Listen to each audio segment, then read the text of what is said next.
بسم الله الرحمن الرحیم. السلام علیکم. نن به خیر زموږ بل ټاپک شروع کیږي اپلیکیشن اف پی سی آر. پی سی آر مونږ تیر لیکچر کې په ډیټیل ویل دا غي میکانیزم مونږ هلته ډیسکس کړی دی. نن به ان شاء الله مونږ د پی سی آر استعمال وایو. لکه دا پی سی آر چې په 1983 کې چې کوم ساينټیست کیریمولیس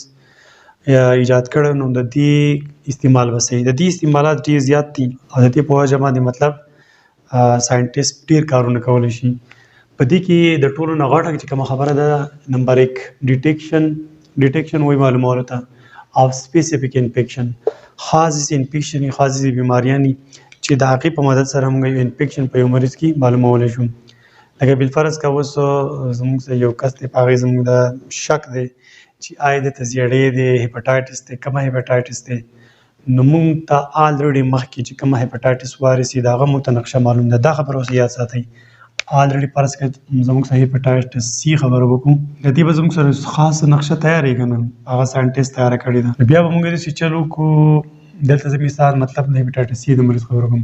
او دا زموږ سره د هیپاټایټس سی زیړی والا کس دی. د دې نه موږ بلډ راواخلو. په بلډ کې د څه شی دا وایرس دی که نه چې دا وایرس دی نو هغه وایرس کې مطلب ډي ان اے دی. ټیک ده ډي ان اے دی نو هغه ډي ان اے به د نه موږ راواخلو د چا نه د دې کس د بلډ نه مونږه وایرس راواخیست. په بلډ کې وایرس و که نه هغه وایرس مونږ راواخیست د هغه نه ډي ان اے راواخیست او هغه ډي ان اے مونږه په دغه کې په پی سی آر مشین کې هغه میکانیزم د هغې څه وکړو دا به مونږ بیا یو نقشه راکړي که نه. لکه بالفرض که د دې کس چې کومه مونږه دا بلډ راواخیست په بلډ کې دا وایرس او وایرس نه مونږه مطلب د دغه ډي ان اے راواخیست ډي ان اے هغه ډي ان اے نه مونږ ته دا نقشه میلاو شو. ټیک شو. دا نقشه څنګه جوړېږي انشاءالله په دې چپټر کې دا ټاپک شته انشاءالله هلته به وایو او په فرست ایئر کې موږ په اولني چپټر کې هم دا خبره کړله. نو بالفرض که د دې کس چې موږ دا کومه د وایرس دا کومه ډي ان اے راغېست هغه ډي ان اے دا نقشه راغله. دا نقشه آلریډي مطلب د هیپاټایټس سی نقشه زموږ سره فرض کړل یو نقشه خاص نقشه وي هغه دا برابر دی مطلب دی چې دې کس ته هیپاټایټس سی مطلب وایرس لګېدلی دی. اوس سپوز دا زموږ سره هیپاټایټس سی نقشه ده او د دې کس ته موږ بلډ راواخیست هیپاټایټس ورته شته او موږ د هغه نقشه جوړه کړه هغه مطلب دې نقشې سره برابر نه وه نو دې مطلب دا دی چې دې کس ته هیپاټایټس سی مطلب انفیکشن نه دی شوی. دا خبره ده. داسې ګوره ایچ بي وي ایچ سی وي ایچ آی وي هغه مطلب هم موږ په دې پی سی آر په مشین معلومولی شو. لنډه خبره دا ده چې په دې باندې موږ خاص سپیسیفیک بیماریانې معلومولی شو. د هغه بیمارۍ به څه جراثیم وي که نه هغه جراثیم کې به څه جینیټیک میټیریل وي که نه ډي ان اے به وي که نه هغه ډي ان اے به موږ راواخلو. دا هغه ډي ان اے به په هغه میکانیزم وکړو په پی سی آر باندې د هغه نه به موږ ته یو خاص نقشه راشي. هغه نقشه به بیا موږ چې کومه نقشې دا اوس بیا ګورو چې د کومې نقشې سره میچینګ کوو دې مطلب دا چې دې کس ته هغه بیماري لګېدله. ښه د دې نه بعد بیا زموږ سره بل دی ډیټیکشن اف مایکروب جراثیم ورته وایي اینډ فود ان واټر. لکه فرض کړه زموږ سره یو خوراک دی یا اوبه دي په دې خوراک او په دې اوبو کې مطلقه قصه ده دا جراثیم پرې معلومولی شو مطلب کوم قسم جراثیم دي د دغه خوراک او د دغه اوبو نه مطلب ته هغه جراثیم راولي د هغه نه به ډي ان اے راولي د هغه به پی سی آر وکړي. پی سی آر به اوس ګوري دلته به مختلف د هر ارګانیزم سره مطلب نقشه آلریډي موجود وي د ساینټیست سره آلریډي هغه نقشه موجود وي نو د هغه نقشې څخه دا کوم د اوبو نه یا د دې خوراک نه چې کوم جراثیم راغیستی دی دغه جراثیم نقشه دلته چا سره فټ راغلی مطلب دی ته به هغه قسم جراثیم وي. د دې نه بل موږ بل په پی سی آر بل دا کار کولی شو ډي ان اے سیکوینسینګ. ډي ان اے سیکوینسینګ انشاءالله په دې چپټر کې ټاپک را روان دی نو هلته به وایو. سیکوینس څه ته وایي ترتیب ته وایي مطلب ډي ان اے زموږ سره په کوم ترتیب کې پروت دی دغه څلور نیوکلیوټاید دي دوی په کوم ترتیب کې پراته دي. انشاءالله په ډي ان اے سیکوینسینګ کې دلته موږ په ټریل خبره نه کوو ټاپک پېشته هلته به انشاءالله ځان پوهه کوم خو مطلب لنډه خبره دا ده چې په ډي ان اے سیکوینسینګ هم موږ په پی سی آر باندې کولی شو. بل سی ډي ان اے د دې سی مطلب کمپلیمنټري ډي ان اے نو دلته کې د دې کمپلیمنټري ډي ان اے په باره کې موږ دلته په ډیټیل خبرې نشو کولی ځکه مخکې د دې نه یو ټاپک بل را روان دی مطلب جینوم لایبرري. نو په جینوم لایبرري کې موږ هلته هم په دې باندې په ډیټیل خبره کوو کلیر ځکه اوږد پروسس دی نو موږ دلته کې جسټ اپلیکیشنز وایو سرسري نو دلته موږ په دې باندې خپل ټایم نشو ضایع کولی. نو دا سی ډي ان اے او ډي ان اے سیکوینسینګ انشاءالله دوی خپلې ټاپک را روان دي هلته به دا دواړه په ډیټیل وایو. او بل لیک کرایمز جرم ګوره مختلف هر ورځ مختلف جرایم کیږي که نه څوک قتل وکړي څوک ریپ وکړي مطلب څوک غلا وکړي ډاکه وکړي دا مختلف مطلب کرایمز کیږي نو په دې پی سی آر په مدد سره مونږه دا کرایمز جرمونه معلومولی شو. لکه سپوز به داسې وي لکه دا یو علاقه ده، ټیک ده، په دې علاقه کې فرض کړه دا کس دی، ټیک ده، دا مړ دی، دا چا وژلی دی، نو دلته کې د ده په خوا کې چېرته څه بلډ پروت دی یا داسې څه یخته پروت دی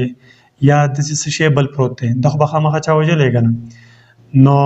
هغه یخته به راواخلو یا به هغه بلډ راواخلو، هغه به مونږ ویسو د یخته کې هم سیل شته، په بلډ کې هم سیل شته، هغه نه به مونږ یوه خولۍ راواخلو، هغه خولۍ کې مطلب ډي ان اے دی که نه، څه شی دی، ډي ان اے دی، هغه ډي ان اے به مطلب مونږ راواخلو او د هغې به مونږ کاپیانې جوړه کړو، د هغې نه بیا مونږ سره یو خاص نقشه به راشي. اوس دلته کې د دې کس د کور والا مالکانو مطلب دی مالک دی، د دې کس په چا باندې شک دی، فرض کړه په دې اے بي سی ډي ای مطلب یو 5 کسان یې په دې شک دی، نو پولیس یا تاڼې والا به دا 15 وړه کسان راولي اسپتال ته ولا مطلب چې اسپتال ته راولي په دې شک دی که نه، نو د اے نه هم بلډ والي، د بي نه هم بلډ والي، د سی نه هم والي، د ډي نه هم والي، او مطلب اے بي سی ډي ای د دې ټولو نه به بلډ دی اسپتال کې والي، نو د دې نه چې بلډ واخیست نو د ده نه هم د پی سی آر په مدد سره د ډي ان اے دغه وکړي، د پی سی آر وکړي، نقشه به جوړه کړي، د ده نه هم تیارېږي، د ده نه هم تیارېږي، د ده نه هم تیارېږي، د ده نه هم تیارېږي. دلته کې چې د کوم کس دا یخته دی یا دا وینه ده دلته پرته ده که نه، ټیک ده، نو دې نه یو خاص نقشه دلته جوړه ده. فرض کړه د دې نقشې څخه په دې 15 نقشو کې دې کسانو کې د چا نقشه سیم راله، سیم یو شان، نو بس هغه سړی د قانون لکه د قانون په نظر کې هغه قاتل دی او هغه غل دی، نو په دې باندې مطلب مختلف جرمونه معلومولی شي. د دې نه علاوه ریپ په زور چې چا چا سره زنا کړې هغه هم معلومولی شي. د دې نه علاوه بله موږ دا کولی شو اکثر په اسپتالونو کې لکه سپوز دا زموږ سره یو اسپتال دی، دا اسپتال دی او فرض کړه دلته کې اسپتال کې دا ماشومان پراته وي که نه، یو شان هغه نرسري وارډ چې کوم په هغې کې ماشومان پراته وي، نو دا د اولې ورځې ماشومان دا خو دومره څوک نه پېژني، نو اکثر په دې کې ماشومان بدل شي، نو بیا په دې کې د دې میندو د دې پلرونو په دې جاګړی، نو لکه فرض کړه زه به دا کس مینشن کړم، دا 3 کسان زه به دا 2 شو کړم، دا 2 میندې دي، دا وایي دا زما دی، دا وایي دا زما دی، نو په دې ماشوم باندې جګړه ده. نو دلته کې بیا شارټ کټ خبره دی کې دومره څه ګران نشته، اول دې ماشوم پی سی آر وکړي،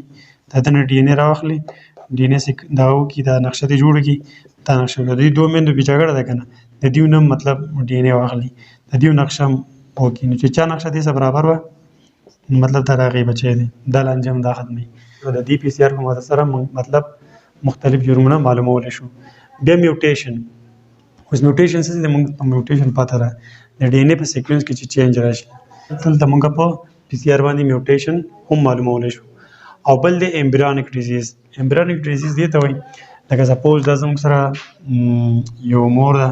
او د دې مور په جسم خېټه کې مطلب د ماشوم جوړېږي که نه، دا نو د دې ماشوم د مور په خېټه کې د ماشوم د چپ چاپېره مطلب زموږ سره 3 پردې، یو پرده دا ده او د دې نه علاوه بله پرده زموږ سره دا ده او بله پرده دا ده، نو د دې پردو په منځ کې اوبه یو خاص فلویډ یو خاص او په هغه کې مطلب سیلز هم وي که نه، د دې ماشوم سیلز وي، هغه سیلز مطلب دغه د دې نه فلویډ لږ راواخلي، ټیک ده، په خاص طریقه باندې فلویډ راواخلي، هغه فلویډ راولي نو په هغه کې خامخا خولي که نه، هغه خولي کې څه ډي ان اے پکې، هغه ډي ان اے مطلب سیکوینسینګ وکړي، ګوري چې په دې ماشوم کې دلته څه غټس بیماري شته که نشته دی، نو دا هم په پی سی آر باندې معلوموي، په خېټه کې دنده ماشوم دی او مطلب چپ جوړېږي، څه غټه بیماري پکې ده، نو هغه هم د پی سی آر په مدد سره معلومېدی شي. دا زموږ سره د پی سی آر اپلیکیشن د پی سی آر استعمالات اولنۍ خبره دا ده چې په دې باندې موږ خطرناکې سپیسیفیک خاص بیماریانې معلومولی شو، لکه هیپاټایټس بي، هیپاټایټس سی یا ایچ آی وي وایرس، ایډز، مطلب موږ دا به دې معلومولی شو. څنګه معلومولی شو؟ هلته ما تاسو به اوله بیا پوه کړئ. د دې نه علاوه خوراک دی یا اوبه دي، په هغو کې مطلب جراثیم ګورو چې په دې کې کم قسم جراثیم دی، دا هم موږ د پی سی آر په مدد سره معلومولی شو. ډي ان اے سیکوینسینګ او سی ډي ان اے دا پې هم کولی شو، دا به په ډیټیل کې خیر زموږ لیکچرې دي وایو به کرایمز جرمونه پې معلومولی شو، مختلف قسم میوټیشن او ایمبریونیک ډیزیز هم معلومولی شو. زه امید کوم تاسو به په دې ټاپک پوه شوي، انشاءالله بیا په بل ټاپک ملاقات کېږي. تھینک یو، الله حافظ.